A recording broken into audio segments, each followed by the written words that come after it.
যে কোনো কারণে মামলাটা শেষ হয়নি, মামলাটা পাল্টানো হয়েছে।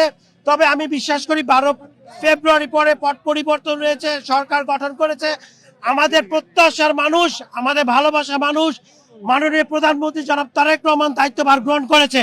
এবং আজকে যে লোক সমাগম দেখছেন, আমরা তারেক রহমানের কাছে এই বার্তাটাই দিয়েছি, আমাদের গাজীপুরের সন্তান, আমাদের গাজীপুরের প্রিয় মানুষ মিথ্যা একটা মামলা আজকে 23 বছর কারাগারে বন্দি আছে, কন্ডেম সেলে আছে।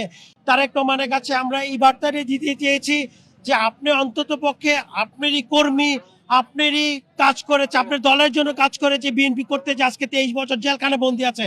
আপনি দয়া করে বিষয়টা বিবেচনা করবেন।